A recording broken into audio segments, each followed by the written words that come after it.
Hey Volvo fans, my name is Jebbie, and today our video is going to be all about mirrors, cameras and sensors.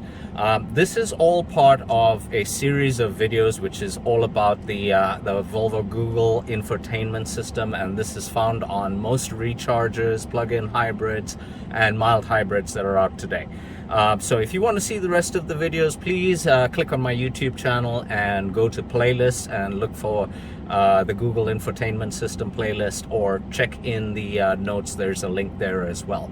I have a confession to make. I have always been a pretty bad parker. I feel a little liberated saying that.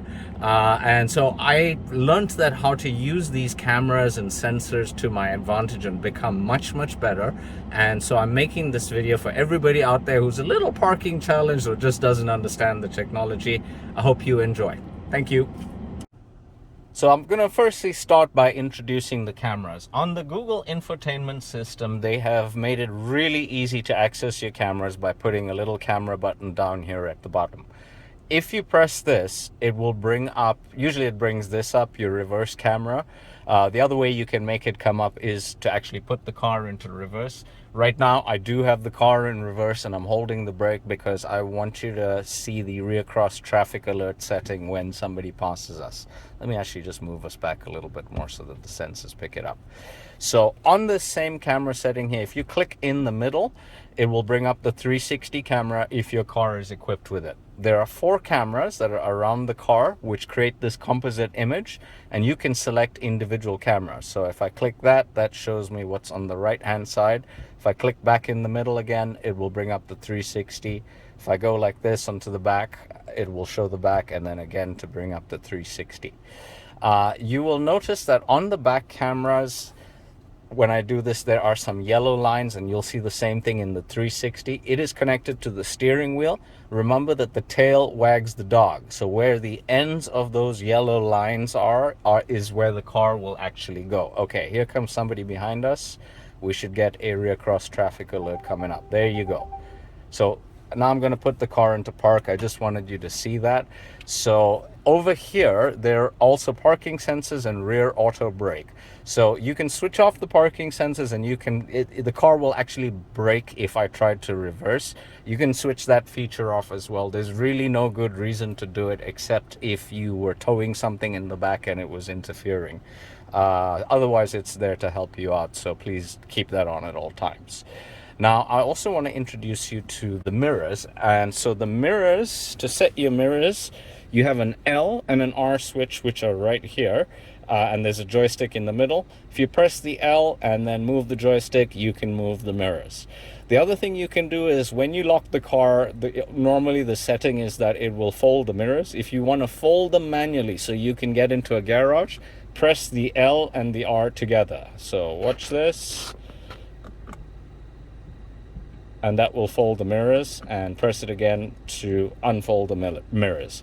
Now, I'm going to put the car into reverse, and you can actually drop the angle of the camera down so that you can see the curb, and you can choose individual ones. And the way you would do this is first you put the car into reverse, and then you press the button of the mirror that you want to drop. If it doesn't go down the first time, hit it a second time. So I'm going to hit the L. All right, I'm going to hit it a second time, and now it will drop the mirror so that I can see the curb. Again, if I push it twice, it's going to bring it up again.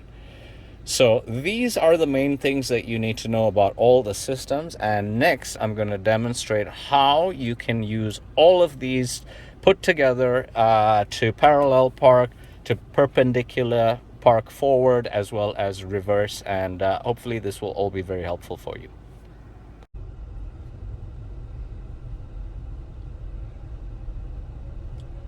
Okay, I'm going to demonstrate to you how to do a parallel park using the cameras as well as your mirrors effectively. So the procedure, first we're going to line up with the car. I want you to see this on 360. Line up with the car behind us and then reverse. So I put it into reverse gear. Aim it. So we aim it because we want it to go right there. And then drop. So RAD 360. So drop, press the right mirror twice, and we'll put it back there. That's our aiming point, and we can start going back now. And then at this point, we can now, when we start straightening, we can now switch to the 360 camera, and it'll help guide us in. And then when that back wheel touches the gray line right there, now we do the full swing. Okay, and that gray line in Maryland, right there, is 12 inches, and that is exactly where we want to be. Okay, I'll move it back a tiny bit just so that we're right in the middle. Okay, and so as you can see, we're in between the lines here where we need to be. Our right hand wheels are touching the 12-inch line there, so they're right inside just on the surface. I don't like to go any closer because you will scratch your wheels and they're really expensive. Let's go back to 360. Good on the front and good on the back. Okay, so now we're gonna do a perpendicular parking, and I am gonna start off with a reverse perpendicular park. And I've brought us out to this place for a specific reason. Most parking spots in America are gigantic, but this is one of those places where you have really tiny parking spots, and so it's a great way to demonstrate how this all works.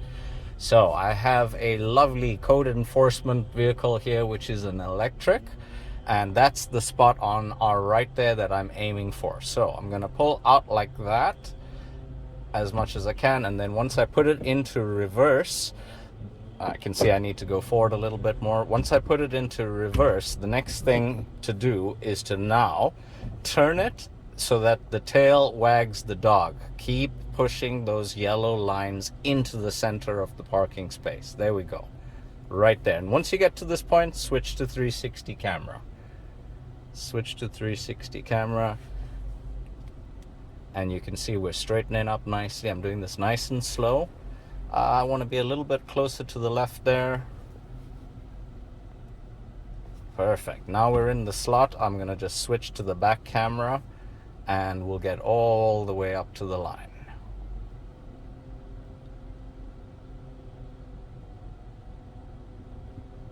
Alrighty, so let's take a look at where we are.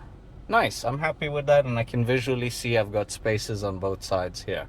So let's go and try the same thing, but now we're going to try and do that with a forward parking. So let's go forward. Now I have to admit, the forward parking is always a little bit more tricky to get. So I see there's a nice tight space here on the right, so I'm going to indicate, and first I'm going to look outside visually. And I'm going to use the lines of travel, and I can see already, oh, this is going to be tight here. So I'm going to pull back and reverse out a little bit. Again, I'm going to use my lines of travel to get right in the center there where I want to be. Okay, that's perfect. I need to be a little bit more to the left, a little bit more to the left. Okay, and I can start straightening up at this point here.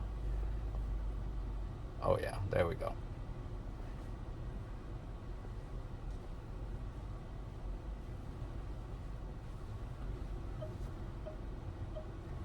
Okay, now I want to get all the way up to the line so I can use the forward camera and move a little bit forward there. Okay, let's take a look at where we are. That's nice, and I can see visually on the left and the right. I'm happy. And by the way, I have a big SUV on the left here, and I have a big truck on the right, so they are using up quite a lot of the space. Well, I did give you fair warning that I wasn't exactly the best parker in the world. In all seriousness though, I have seen a lot of people buy cars that were really expensive and packed full of technology, and the first thing they did as they were leaving is reverse out looking like this. And I have heard a lot of people say, I don't understand what all these lines mean, and you know, so they just don't even bother using the camera. So by no means am I discouraging anybody to use your mirrors and to, you know, park the way you were taught to park. But what I would like to encourage you to do is to use your 360 camera and use your reverse cameras, the guidelines, and the sensors as part of how you park a car in the future as well. So thank you so much for watching. Hit the like button, hit the share button, hit the subscribe button, put any comments you have, questions you have in the comment section below, and enjoy your Volvo.